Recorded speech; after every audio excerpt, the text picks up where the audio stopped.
Hello everyone, welcome back. कैसे हैं आप लोग? सब कुछ अच्छा होगा। और class 12th unit first electrostatics का चैप्टर नंबर 2 यानी कि इलेक्ट्रिक पोटेंशियल एंड चार्ज, और उसका है ये लेक्चर नंबर 2। और आज हम करने वाले हैं क्या? Electric potential due to an electric dipole and many more thing. तो अब तक हमने जो इसमें पढ़ लिया वो क्या पढ़ लिया है? इलेक्ट्रिक पोटेंशियल, है ना?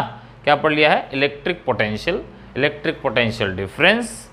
ये दोनों के बीच में क्या डिफरेंस होता है ये हम पढ़ चुके हैं, ठीक है। और electric potential due to a single point charge ये भी पढ़ चुके हैं।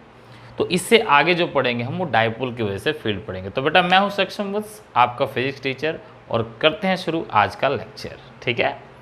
तो टॉपिक है अपना इलेक्ट्रिक पोटेंशियल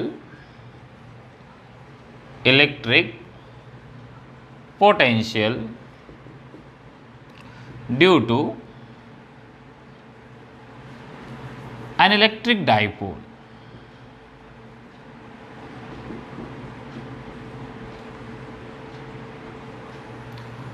अब देखो, ये जो इलेक्ट्रिक डाइपोल नाम की चीज है ये आपने इलेक्ट्रिक फील्ड में ही पढ़ा था, है ना। वहां भी हमने किया था कि एक्सियल लाइन पे कितना होगा, इक्वेटोरियल लाइन पे कितना होगा, और एनी पॉइंट पे कितना होगा।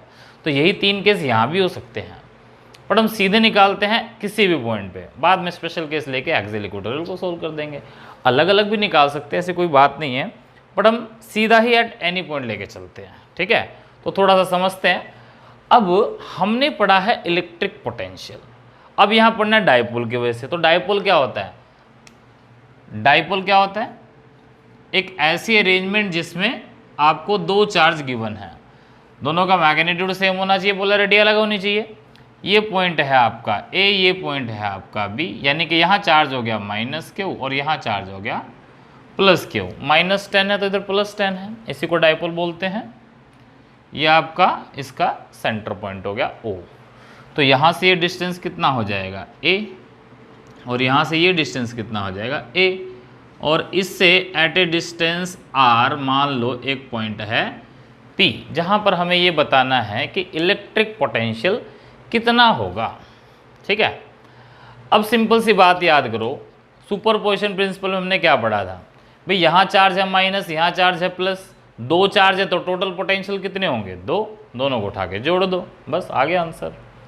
यही तो करना, और करना क्या है? यानी कि नेगेटिव है ना, तो यहाँ से इस P पॉइंट का डिस्टेंस और यहाँ से इस P पॉइंट का डिस्टेंस, तो यहाँ से यहाँ तक का डिस्टेंस मैंने मान लिया R1 है, और B से P का डिस्टेंस मैंने मान लिया R2 है। तो जो टोटल पोटेंशियल होगा V, वो कितना होगा? V1 + V2। पहला पोटेंशियल इसकी वजह से, दूसरा पोटेंशियल इसकी वजह से। तो V1 का फॉर्मूला क्या आएगा? KQ/R, ये फॉर्मूला होता है ना। तो चार्ज कितना हो गया? माइनस का, तो पोटेंशियल नेगेटिव हो जाएगा। डिस्टेंस हो गया R1, तो ये R1 हो जाएगा प्लस KQ/R2। तो V कितना हो जाएगा? क्या कॉमन आ जाएगा? KQ कॉमन आ जाएगा। 1/R2 - 1/R1 equation 1। R2 plus का है पहले लिख लिया, माइनस का था बाद में लिख लिया, बस सोल्व हो गया। इतना ही था बस। अब इसमें R1 R2 और सोल्व कर देंगे तो डेरिवेशन पूरा हो जाएगा, बात ही खत्म। अब हमने यहाँ ये थीटा माना है, ठीक है। तो फिजिक्स का कोई भी डेरिवेशन स्टेप बाय स्टेप होता है, तो एक स्टेप हमने यहाँ तक कंप्लीट कर लिया। अब बस हमें R1 R2 कैलकुलेट करना है, ये पता चल जाएगा तो आंसर निकल जाएगा। तो R1 R2 कैलकुलेट करने के लिए मैंने क्या किया, देखो यहाँ से इस लाइन को थोड़ा सा पीछे बढ़ा लो, पीछे बढ़ा लिया। इस लाइन को पीछे बढ़ाने के बाद यहां से एक परपेंडिकुलर डाल दिया, ये मान लो C पॉइंट है, तो ये 90 डिग्री का परपेंडिकुलर हमने यहां डाल दिया। अब इससे क्या होगा? इससे होगा ये कि एंगल थीटा है, तो ये एंगल भी कितना हो जाएगा? थीटा हो जाएगा, ठीक है। ये एंगल थीटा आ गया, तो ये भी कितना आ गया? थीटा। अब इस डायग्राम में देखोगे तो R1 किसके बराबर है? AP, A से P। यहाँ परपेंडिकुलर डालने से ये दो लाइनें नजर आ रही हैं, ये और ये एक आइसोसेलेस ट्रायंगल बनाती है, मतलब दोनों साइड्स इक्वल है। यानी कि AP जो है वो अप्रोक्सीमेटली लगभग CP के बराबर आएगा। और CP किसके बराबर आएगा? तो C से O और O से P, यानी कि CO plus OP, CO plus OP। तो हमें ये तो पता है कि OP कितना है R, बट ये नहीं पता CO कितना है। तो अगला काम CO को कैलकुलेट करने का। तो R1 किसके इक्वल हो जाएगा? OP तो हो गया आपका R प्लस CO। अब CO निकालना है तो आप ये ट्रायंगल ले लो, in triangle AOC, in triangle AOC। तो राइट एंगल ट्रायंगल में जो चीज़ निकालनी होती है वो ऊपर रखते हैं, जो गिवन है वो नीचे रखते हैं। तो ये जो राइट एंगल ट्रायंगल आ गई AOC, इसमें निकालना क्या है? CO निकालना है, तो इसको ऊपर रख लिया। गिवन क्या है? AO, इसको नीचे रख लिया। तो थीटा के सामने वाला हो गया परपेंडिकुलर, उसके सामने हाइपोटेन्यूज, और ये हो गया बेस। तो बेस निकालना है, हाइपोटेन्यूज गिवन है। बेस अपॉन हाइपोटेन्यूज क्या होता है? Cos theta. तो CO कितना हो जाएगा? AO cos theta. तो CO कितना हो जाएगा? R1 is equals to R plus AO cos theta, और A से लेकर O तक कितना है? A, यानी कि R plus A cos theta. ये हमारे R1 की वैल्यू आ गई। सिमिलरली करके आपने क्या निकालना है? अब R2 निकालना है।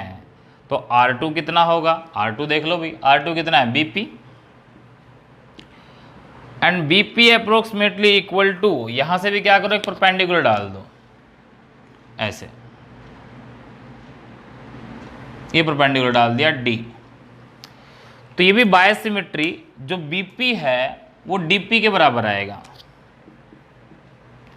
B से लेकर P और D से लेकर P, ये दोनों साइड्स इक्वल आएंगे, BP और DP। अब DP कितना होगा? तो देखो O से लेकर P, यहाँ से लेकर यहाँ तक में से इतना घटा दो तो ऊपर ऊपर वाला बच जाएगा ना। तो OP में से OD घटा दिया तो हम क्या लिख सकते हैं इसको? यानी कि जो ये DP लिखा गया है, D से लेकर P लिखा गया है, इसको क्या लिख सकते हैं? OP minus OD, OP minus OD। अब भाई OP तो पता ही है R है, O से लेकर P तक R है, OD नहीं पता, तो OD निकाल लो। अगेन वही फॉर्मूला जैसे इसमें निकाला था। ये ट्रायंगल ले लो अब, इन ट्रायंगल BDO,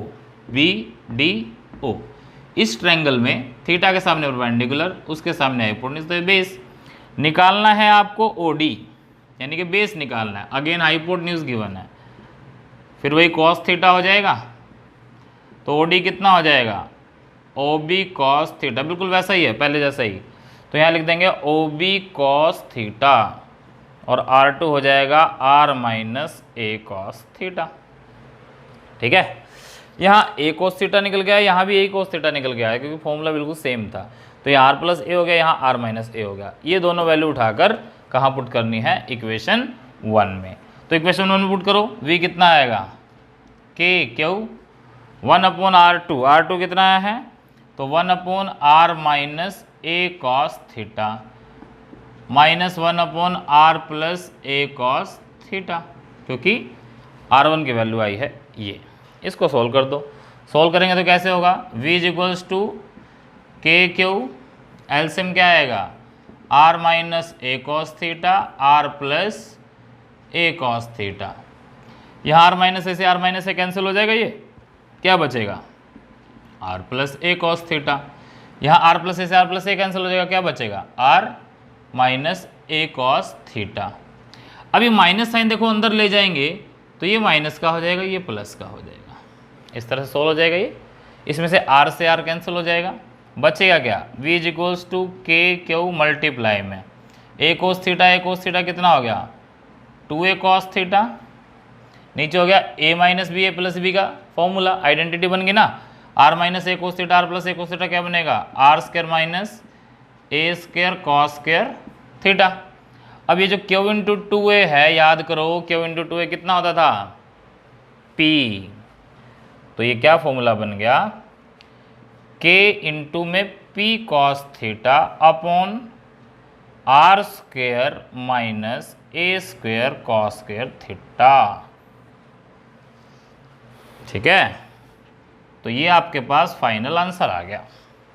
इस के की वैल्यू 1/4πε पुट करोगे तो इसको आप ऐसे भी लिख सकते हो, v is equals to P cos theta upon 4πε0 और r² minus a² cos² theta, ये भी लिख सकते हो इसको।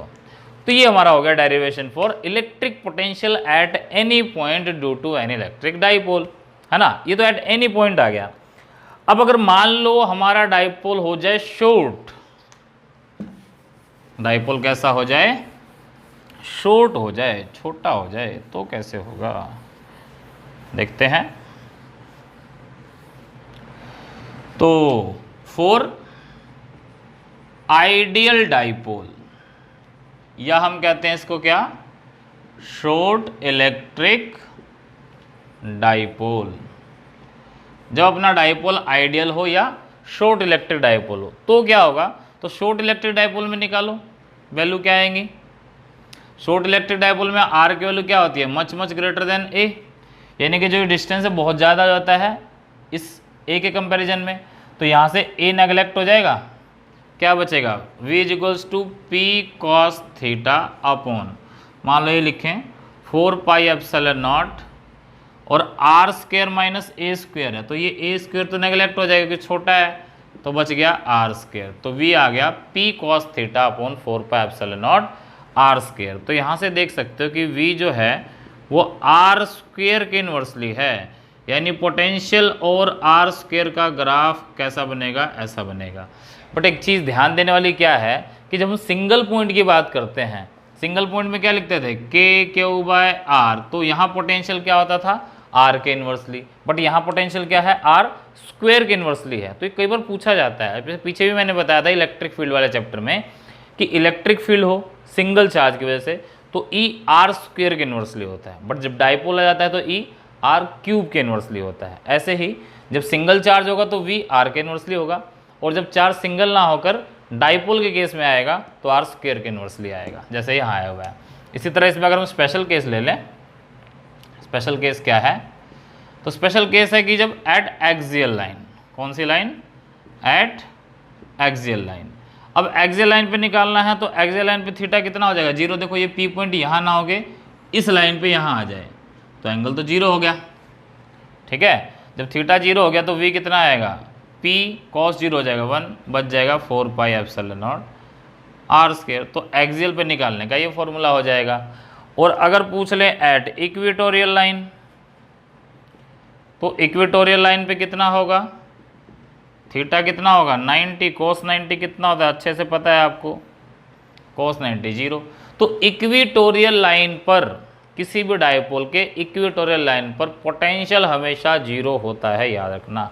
और उसका कारण भी है, देखो ये माइनस ये प्लस, दोनों चार्ज की वैल्यू तो बराबर है। अब ये इक्वेटोरियल पॉइंट हो गया, ठीक है, इसको और इसको मिला दिया। अगर ये साइड ए आएगी तो ये भी ए आएगा, दोनों साइड बराबर हैं, दोनों डिस्टेंस बराबर, दोनों चार्ज बराबर, तो यहाँ पी पॉइंट पे पोटेंशियल भी बराबर आएगा, बट एक प्लस का एक माइनस का, इसलिए कैंसिल हो जाएगा। डायरेक्शन इसमें देखते नहीं, हम पीछे न्यूमेरिकल में कर चुके हैं। तो याद रखना है कि जो इक्वेटोरियल लाइन आ गई तो वहाँ 0, एक्सियल आ गई तो ये, और जनरल पॉइंट आ गया तो ये फॉर्मूला होता है, ठीक है। आई थिंक ये आपको अच्छे से समझ में आ गया होगा, तो इसको आप नोट भी कर सकते हैं, स्क्रीनशॉट ले सकते हैं। तो ये था हमारा topic, electric potential due to कहाँ, एन इलेक्ट्रिक डाइपोल, ठीक है। अब इससे हम थोड़ा सा आगे बढ़ते हैं और अगला टॉपिक करते हैं, ठीक है, नोट कर। तो बेटा नेक्स्ट टॉपिक हम देखेंगे अब अपना, एक रिलेशन निकालना है, relation between electric field intensity and electric potential.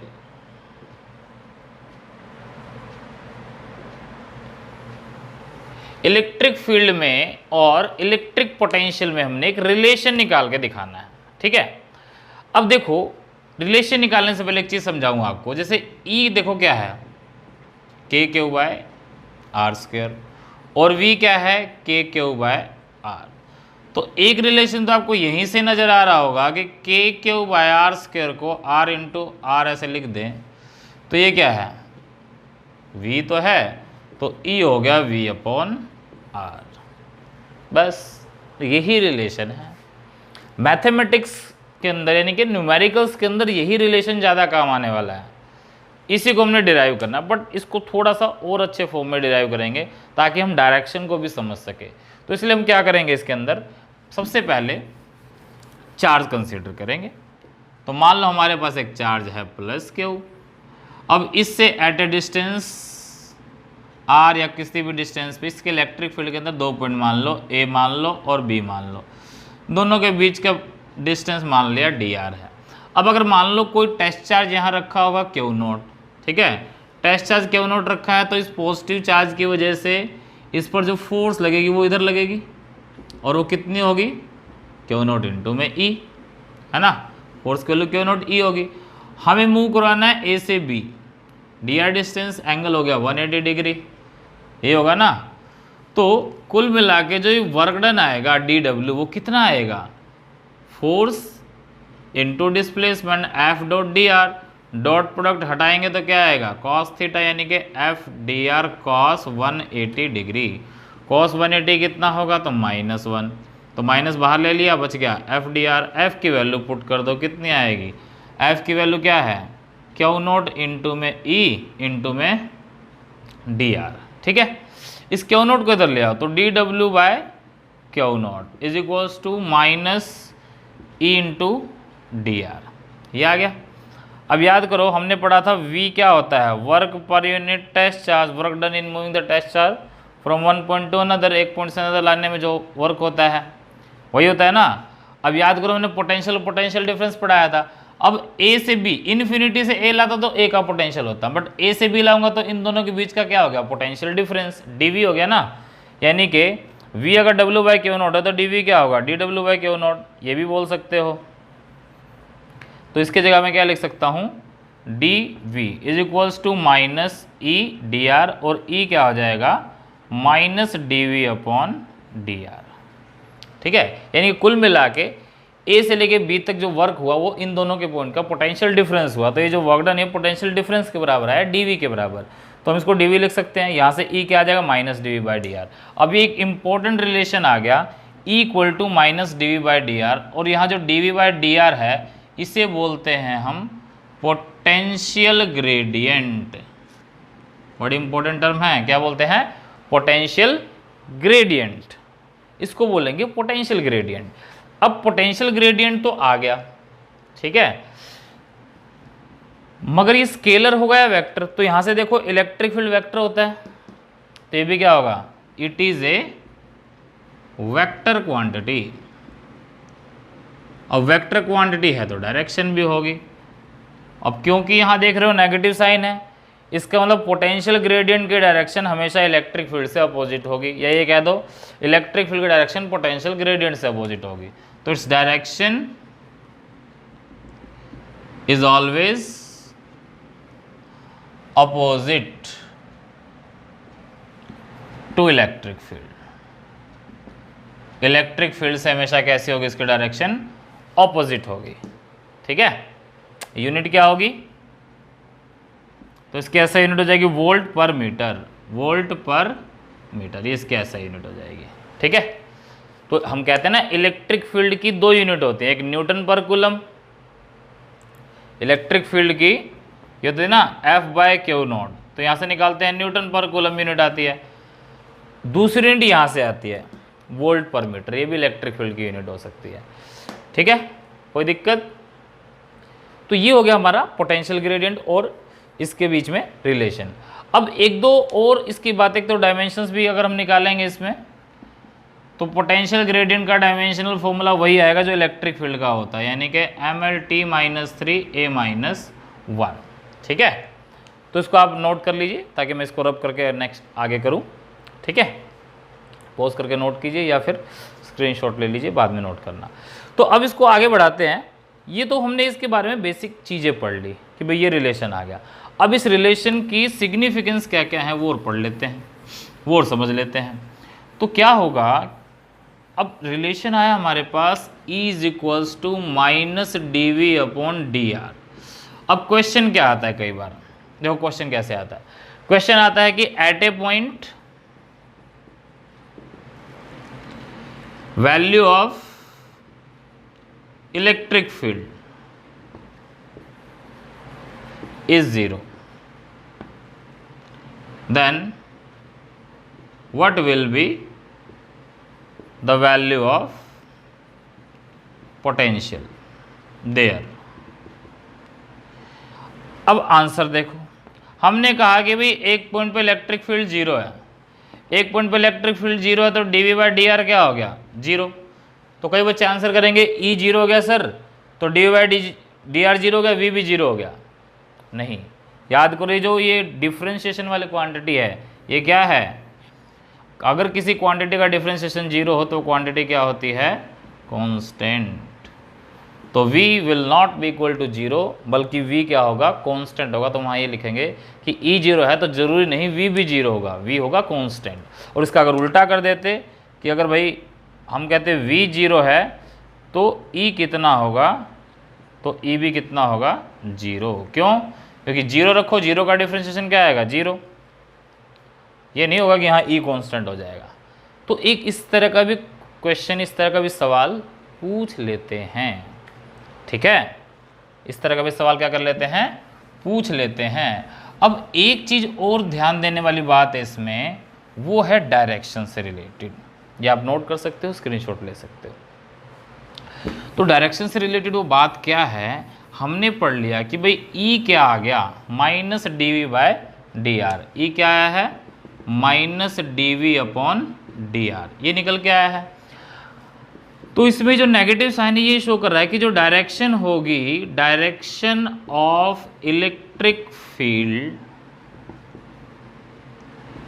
Is always in the direction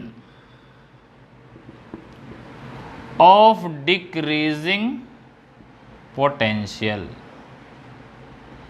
यानी इलेक्ट्रिक फील्ड की डायरेक्शन हमेशा उधर होगी जहां पोटेंशियल डिक्रीज हो रहा होगा। जैसे मैंने मान लो ये इलेक्ट्रिक फील्ड लाइन ड्रॉ कर दी, ये एक ए पॉइंट है, ये एक बी पॉइंट है।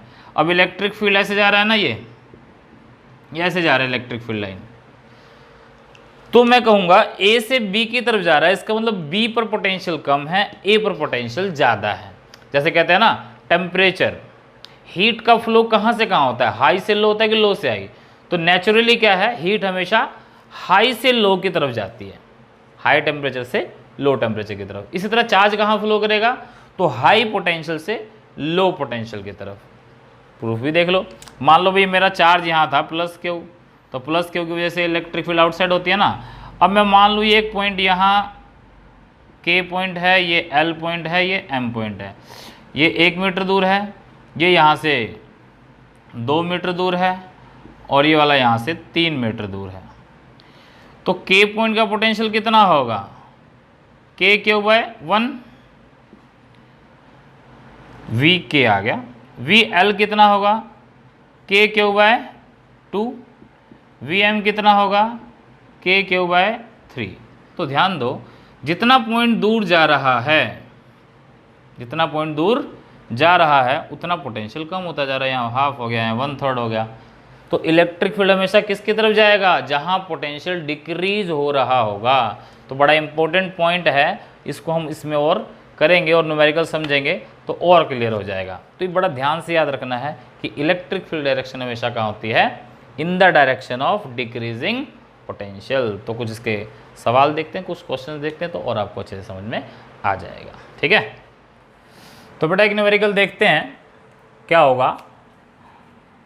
मान लो एक क्वेश्चन है कि अपने पास एक ये प्लेट दे रखी है, एक ये प्लेट दे रखी है, और इस प्लेट के बीच में क्या दे रखा है, इलेक्ट्रिक फील्ड। और इस इलेक्ट्रिक फील्ड की वैल्यू है 10 वोल्ट पर मीटर, और यहाँ जो पोटेंशियल दे रखा है वो दे रखा है 30 वोल्ट। ठीक है, तो यहाँ का जो पोटेंशियल है, यानी कि मान लो ये प्लेट ए, ये प्लेट बी, तो हमें पोटेंशियल ऑफ प्लेट बी ये फाइंड आउट करना है। और ये दे रखा है कि इन दोनों प्लेट के बीच का जो डिस्टेंस है वो मान लो 2 मीटर है। ठीक है, तो पोज करो एक बार और सोल्व करो इसको, उसके बाद देखना सॉल्यूशन क्या आता है। ठीक है, तो देखो सॉल्यूशन। अब हमें क्या निकालना है, हमें निकालना है पोटेंशियल ऑफ बी। अब हमें फॉर्मूला क्या पता था भाई, डीवी का फॉर्मूला क्या था, ई इंटू डी आर। तो इसमें हमेशा आपने एक याद रखना है कि जब भी आपका इलेक्ट्रिक फील्ड यूनिफॉर्म होगा, जब भी आपका इलेक्ट्रिक फील्ड यूनिफॉर्म होगा, ठीक है, तो फॉर्मूला लगाना, ये जो ई लगाया ना हमने, इसको हम डेल्टा वी भी लिख सकते हैं, और इसको लिख सकते हैं dot product of electric field and displacement vector, E dot D R. ये आगे क्वेश्चंस में आएगा, इससे पहले ही बता दे रहा हूँ आपको, तो इसको समझ लो। डेल्टा वी क्या आएगा, E dot D R, dot product लगाना है। ठीक है, तो क्योंकि इलेक्ट्रिक फील्ड इस तरफ है, डिस्प्लेसमेंट भी इसी तरफ है, तो एंगल 0 होगा, तो सीधा कितना हो जाएगा, ई D are cos 0।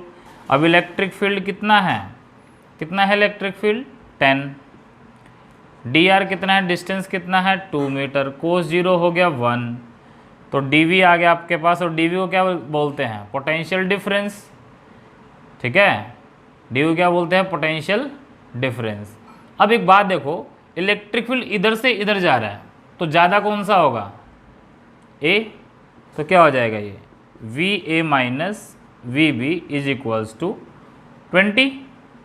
We A minus V B क्या आ गया, 20 आ गया ना, और वी बी निकालना है, तो वी ए माइनस 20 इधर ले आओ, वी बी उधर ले जाओ, तो वी बी कितना आएगा, वी ए कितना है 30, कितना है 30 वोल्ट, और ये कितना आया 20, तो वी बी कितना आ गया 10 वोल्ट।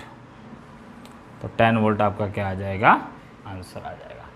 ठीक है, तो ये आ गया, बड़ा सिंपल था क्वेश्चन। इस तरह से आप इस क्वेश्चन को कर सकते हो। इसी तरह एक दूसरा क्वेश्चन देखते हैं।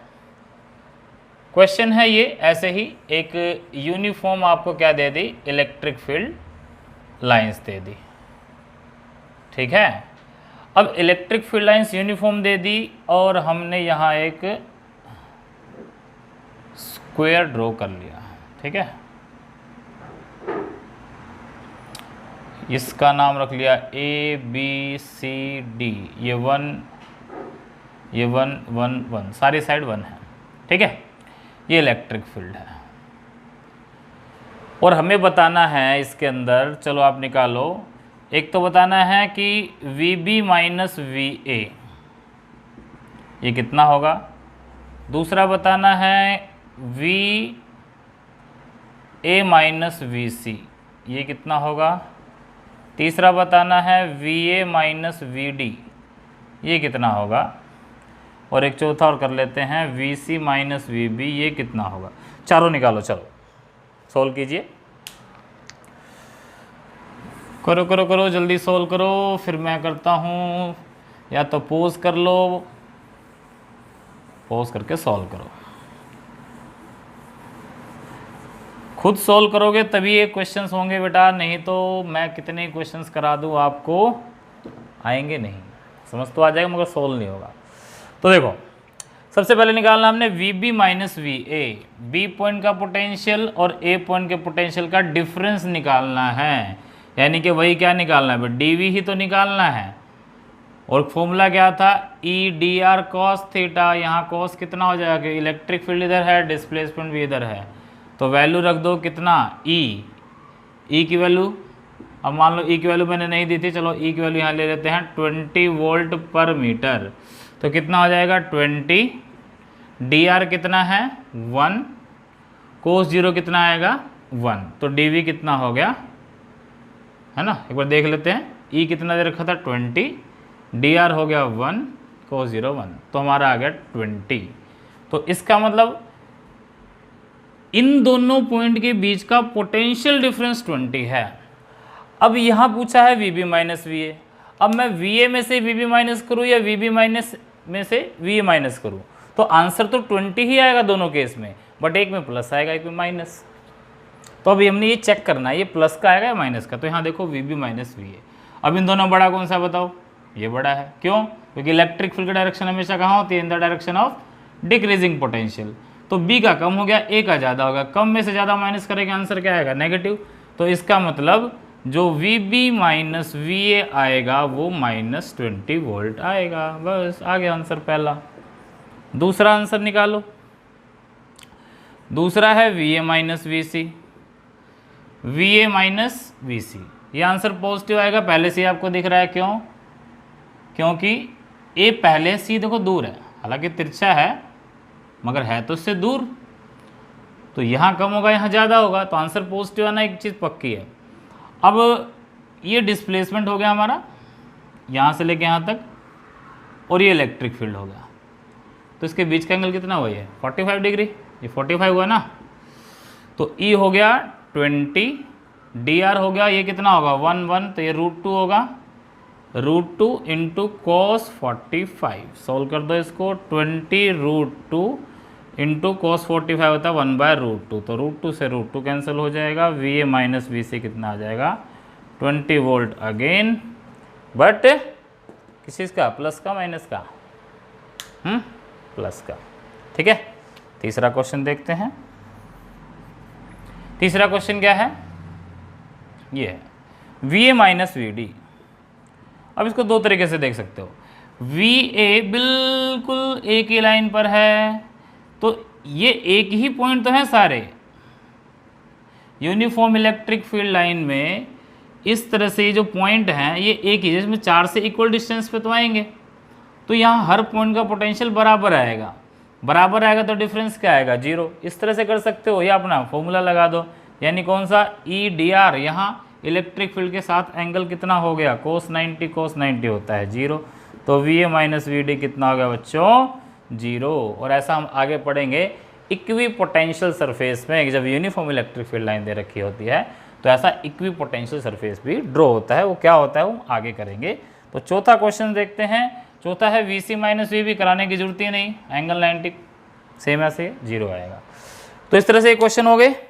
ठीक है, अब एक और लास्ट क्वेश्चन देखते हैं, और थोड़ा सा इससे अच्छा सवाल देखते हैं एक। तो ये तो हमने निकाला एक स्क्वायर के लिए। अब मान लो आपको ये यूनिफॉर्म इलेक्ट्रिक फील्ड लाइन दे दी, ठीक है, इलेक्ट्रिक फील्ड लाइन, वैल्यू वही ले रहे हैं 20 वोल्ट पर मीटर, और यहाँ आपको एक इक्विलेटरल ट्रायंगल दे दिया ABC। इसकी जो साइड है, साइड मान लो मैं ले रहा हूँ 3 मीटर, ये 3 मीटर और ये 3 मीटर, इक्विलेटरल ट्रायंगल है। तो जल्दी जल्दी सॉल्व करो इसको पोज करके। क्वेश्चन पहला है, आपने निकालना है VA माइनस VB कितना होगा, और दूसरा निकालना है VB माइनस VC कितना होगा। जल्दी सॉल्व करो फटाफट। तो पोज करके सॉल्व करो, इतने मैं करवाता हूँ, ठीक है, उसके बाद सोल्यूशन आगे देखना। तो सबसे पहला क्वेश्चन निकालना है VA माइनस VB, तो क्या होगा देखो, अभी मैंने बताया था ना भाई, यूनिफॉर्म इलेक्ट्रिक फील्ड है, E डॉट DR करेंगे, है ना। तो ये A पॉइंट, ये B पॉइंट, तो ये हो गया अपना डिस्प्लेसमेंट वेक्टर, ये हो गया इलेक्ट्रिक फील्ड, ठीक है, ये डिस्प्लेसमेंट हो गया, ये इलेक्ट्रिक फील्ड, ये एंगल कितना हो गया 60 डिग्री, है ना। तो कितना आएगा EDR cos 60, इलेक्ट्रिक फील्ड कितना है 20 वोल्ट पर मीटर, DR कितना है ये 3 मीटर, cos 60 कितना होता है, ट्रिग्नोमेट्रिक वैल्यू पता है ना, सबने याद कर ली होगी अब तक तो 11th क्लास में। तो cos 60 कितना होता है, जल्दी, यस 1/2, ये होता है ना cos 60। तो cos 60 हो जाएगा आपका 1/2, तो 10 पे कट गया, तो कितना होगा 10 × 3 यानी कि 30 वोल्ट, बट प्लस का या माइनस का। तो यहाँ देखेंगे अब A का ज़्यादा है या B का, तो देखोगे A पॉइंट B से दूर है, तो A का कम है B का ज़्यादा है, तो A का कम है B का ज़्यादा है, ये नेगेटिव वाला ज़्यादा है, तो आंसर क्या आएगा -30 वोल्ट। ठीक है। अब कई बच्चे कहेंगे इस क्वेश्चन को ऐसे भी तो कर सकते थे भाई, यहाँ से ये डिस्प्लेसमेंट वेक्टर हो गया, ये इलेक्ट्रिक फील्ड हो गया, बिल्कुल कर सकते हैं, ले लो कोई दिक्कत नहीं। तब हमें ये एंगल लेना पड़ेगा। ये एंगल आएगा आपका 120 डिग्री का। कोस 120 लिख दो सीधा, और कोस 120 कितना होता है -1/2, सीधा ही माइनस आंसर आ जाएगा। उस केस में कोई दिक्कत ही नहीं है, ठीक है। तो आप इस तरह से भी इसको कर सकते हो या इस तरह से भी कर सकते हो, ठीक है। अब मान लो यहाँ से निकालते हैं VB माइनस VC, तो VB माइनस VC डिस्प्लेसमेंट इधर, इलेक्ट्रिक फील्ड इधर, ये तो सीधा ही निकल जाएगा। ये तो बड़ा आसान है। EDR cos 0, E कितना है 20, DR कितना है 3, cos 0 1, तो ये आ गया सीधा 20 30 60 वोल्ट। पॉजिटिव या नेगेटिव, तो B बड़ा है, C छोटा है, तो बड़े में छोटा जाएगा तो पॉजिटिव आंसर आएगा। ये आंसर आ गया आपका इलेक्ट्रिक फील्ड। तो इतना इलेक्ट्रिक फील्ड होगा। ये एक रिलेशन के अंदर मैंने वो क्वेश्चंस कराए जिसमें इलेक्ट्रिक फील्ड यूनिफॉर्म होता है। आगे हम ये भी करेंगे कि इलेक्ट्रिक फील्ड जब नॉन यूनिफॉर्म होता है, जब इलेक्ट्रिक फील्ड कैसा होगा, नॉन यूनिफॉर्म होगा, उस केस में कैसे निकालेंगे, ठीक है ना। ये तो यूनिफॉर्म इलेक्ट्रिक फील्ड के लिए है। ये जो फॉर्मूला बताया मैंने E.dr cos थीटा, ये सिर्फ और सिर्फ तब अप्लाई करना है जब आपका इलेक्ट्रिक फील्ड यूनिफॉर्म दे रखा है। अगर आपका इलेक्ट्रिक फील्ड नॉन यूनिफॉर्म दे रखा है, नॉन यूनिफॉर्म का मतलब समझ गए, जैसे भाई अभी तक तो हमने ही पढ़ लिया ना, dV = E.dr और E.dr कर लिया, ठीक है। अब अगर मान लो ये कह देता कि भाई E जो है ना ये वेरिएबल है, तो वेरिएबल को ऐसे लिखते हैं EX I cap, EY J cap, EZ K cap और .dr, तो ये आ गया ना। अब इस केस में वो अप्लाई करना ठीक नहीं है, तो इस केस में कैसे करते हैं, कैसे सॉल्व करते हैं, इसको जानने के लिए आपको नेक्स्ट वीडियो देखनी पड़ेगी, ठीक है। तो नेक्स्ट वीडियो हम लेकर आएंगे कि जब ये नॉन यूनिफॉर्म होगा तो कैसे सॉल्व करेंगे, ठीक है। तब तक के लिए आपने आज का ये काम करना है, इसको नोट करना है अपने नोटबुक में, ताकि आगे लेक्चर आपका कंटिन्यू हो सके, ठीक है। तो आप को ये वीडियो कैसी लगी, आज का जो ये टॉपिक है कैसा लगा, कमेंट सेक्शन में ज़रूर डालें। और अगर आप चैनल पर नए हैं तो सब्सक्राइब करना ना भूलें, लाइक का बटन ज़रूर दबाएं और जितना हो सके उसको शेयर करें, ठीक है। तो आपके कमेंट्स हमारे लिए ज़रूरी हैं ताकि हम अपने वीडियो को इम्प्रूव कर सकें। ओके।